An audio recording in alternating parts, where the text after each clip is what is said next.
Welcome everyone. Today's video finds us over here next to a leaning chetty. We're on Ko Kret, and I've been over here many times, but I've never made a video of just this temple. There's a second-class temple over here, and I know I'm going to mispronounce it. It's Wat Paramaiyikawat Warawihan or something like that. And it's a temple that's it's named like Temple of the Grandmother, and it was renamed by King Rama V, King Chulalongkorn, in like 1886, whenever he came over here, and he presided over a ceremony over 4 of these Mons style temples over here, and he personally poured some of the Buddha relics into this chetty that's leaning right now. So anyway, let's walk around here at this temple and let's see what it looks like.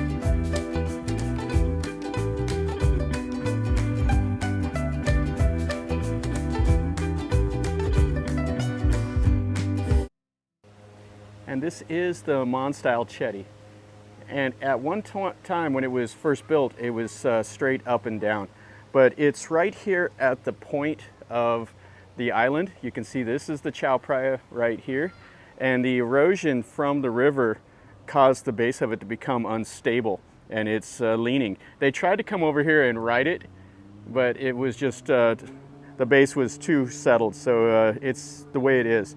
So they've done some restoration here around it to keep it from eroding anymore, but it is kind of the hallmark of Ko Kret over the island. You see it from the ferry pier, and there's a little shrine over here. The Thais will come and pray, and then it has a gong over here you can bang on.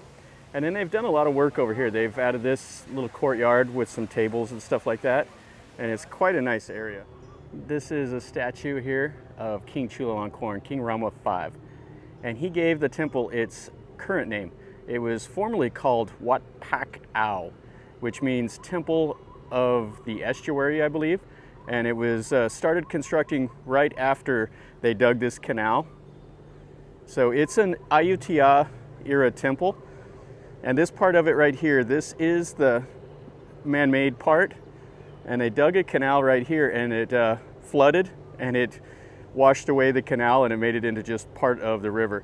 And one of the Ayutthaya kings ordered this to be built to where they could shorten the route from the Gulf of Thailand up to Ayutthaya. And now it's just made this into a little island out here. So there are 25 buildings to this temple. And it was originally called Wat Pak Ao. And then the Mon people that settled here renamed it to Pia Moo Kia Terng, which means Temple of the Cape, I think is what it is. There's a museum here that has a lot of the pottery, and it's right over here. And it's a free museum. You can walk in there and look around. But I want to see mainly the ordination hall or the chapel, and then I want to see the reclining Buddha. Those are the kind of the highlights. And it does have quite a bit of Mon influence. You can see those chetties over there are Mon style, and then this is a really nice little ordination. And this temple is right over next to the ferry pier. There's the ferry, and then right here is where you buy like donations, and then it has one of these wooden columns. And this is what you see in like the Burmese temples, is these right here. It's kind of like the Chinese temples do, those little columns that reach from the heaven to the earth. So we can see here, this is a really nice building. And it is a second-class temple, so it has extra monies. And it'll be a little bit nicer, and it has a little bit more significance than like a regular temple. So let's go inside here and take a look at this. You can see the nice styling above the door. It has like a little walkway around the hall. And then inside of here will be some mural paintings. And we'll have some Burmese inscriptions and stuff like that also. So this is a really famous Buddha image right here. I can't recall the name offhand. I'll try to put it in the video if I can remember. And then you see the murals here. Now this temple itself was abandoned in 1764 after the Burmese took over the city after the fall of Ayutthaya. And this temple became abandoned at that time. And it wasn't until 10 years later when King Taksin allowed the Mons to come back over here and settle in this area. and he ordered this temple to be restored, but it was still in pretty bad condition. And 100 years later, in 1874, that's when King Rama V ordered it to be restored, and he changed the name of it. You can see the deterioration of these mural paintings, and it just happens slowly over time. The water gets up in here through the foundation, and it causes these to the paint to flake off and to fade really, really bad. And you can see how it is across the bottom. Plus people touch them and everything else. But you can see the Mons styling here with all that gold and the flowers and these like little glass pieces of glass that they put in here. And this is a nice look here at the little figures around the Buddha. Yeah, it's quite a nice image. And it has the other images right here in the front. Okay, let's go look around a little bit more of this temple. The murals in here are very, very nice. So see those across the top. You see elephants and the old city walls and everything. This is a really famous picture right here. You see the goddess of the earth. She's flooding the world from her hair, and then you see the elephants and the Buddha sitting right underneath the Bodhi tree. Yeah, it's really a nice image. And this is a nice look at the ordination hall. You can see the Naga and the square columns. Yeah, it's been restored and it's in really nice shape. And then you can see here, this is one of the Mons style chetties. And then these are the little miniature chetties that are on the four corners of this pavilion here. Yeah, it's really, really quite nice. You see here, it has a little Buddha at the bottom of this chetty. I really, really like the Mons style chetties. They're very beautiful. Okay, let's go back over in here. This will be the hall that has the reclining Buddha in it. We have some of the general purpose halls. This is an active temple. Has the crematorium here. So underneath here, this is where they'll have the funerals. Yeah, there's monks in residence. So they do all the normal ceremonies and everything for the community. And this is the little cloister area. You can see the doors, how it's painted up. And then it will have all of these Buddha images that will be facing inwards towards this hall. It's kind of hard to see it very well because it's so close to the cloister, but you can see the Naga and everything up there. And then his styling over there, the Mons styling with the flowers. It's pretty cool, the little Naga. Now the Mon were like a persecuted minority in Burma. And so they had a history of migrations that came into Thailand. They settled around Ayutthaya, they settled over here. So we have a nice shrine here. This in here looks like a really old image. It's really weathered. And this is a little shrine that the people will come and burn the candles and the joe sticks and stick the gold leaf on. And we'll go in here. Here's the front entrance. They have another Buddha image. You can see the styling over the door.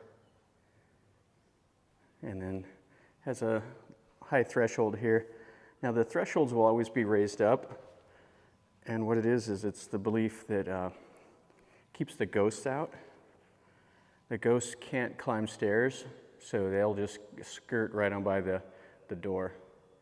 And then this is the reclining Buddha. You can see the styling here. This has all the little symbols that's important to the Buddhists.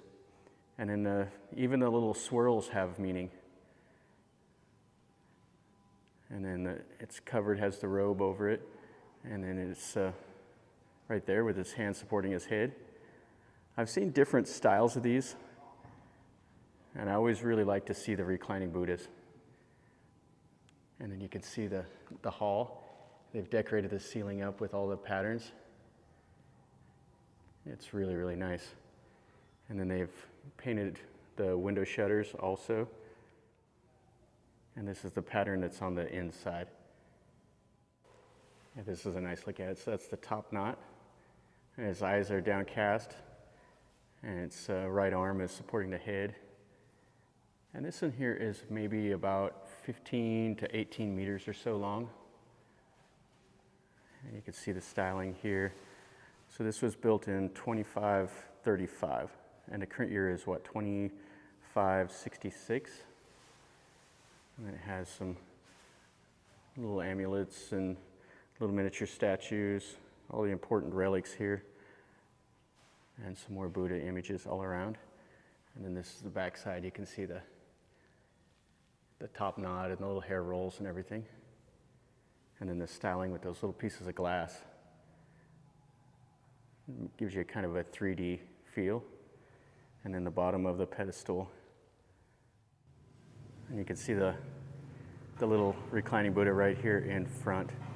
And you can see how much of the gold leaf has been stuck on it. Now what the Thais do here is they take these and they rattle these. You always hear these in the temple, and until one of them comes out. So if this one here comes out, it'll have a little number on it. So 13, and they'll just shake it just slowly until one comes out. And then whenever they get their number, they come over here to this board, and it has their fortune on it. So if your number was 13, you would come over here and find your number on it right here. So it would tell you, don't leave your home base because it will bring you troubles. Use your utmost wisdom. You will not get an offspring if you want one. You will not get a spouse as you wish, but you will get to meet someone that you miss. Also, you will have some good luck. So if that would have been my number, that would have been my fortune. And this is like Pak Ao, which is another style of Buddha. It's really a famous image. Pretty nice looking. Now this Buddha image right here, when you first come in, this was donated by the Chinese to King Rama V. This is a nice look at that Chedi. And then that ordination hall when we first came in. And then this open courtyard and the crematorium. And then this is that big Wihan that has the reclining Buddha. Yeah, it's a better view from outside that little cloister. You can see the styling with those mythical birds and the Naga and everything up on the roof. And nice look here at the bell tower. Okay, we'll look at one more thing here. Let's go in here and look at this museum just to get an idea of what it looks like. And then back in here also is where the monks stay, the monk quarters and everything else. There are 20 buildings to this temple, so there's quite a bit to it. But we showed you kind of the highlights. Here's the hours. So it's open from 1 to 4 Monday to Friday and 9 to 5 on the weekend. And this is a little free museum here, right amongst the temple. Yeah, Ko Kret area is really famous for its pottery. And everything in here will be in Thai, but you can see some of the cool styling of the pottery.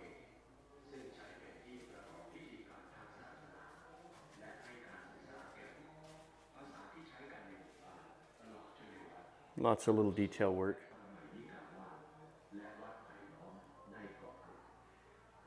You can see the Chinese writing here in that. Yeah, the different styles. And this is what they make in this area, this style right here. And you can come here and you can go to the pottery classes and make your own and then buy some from the local craftsmen. Kind of an interesting one, like a dragon.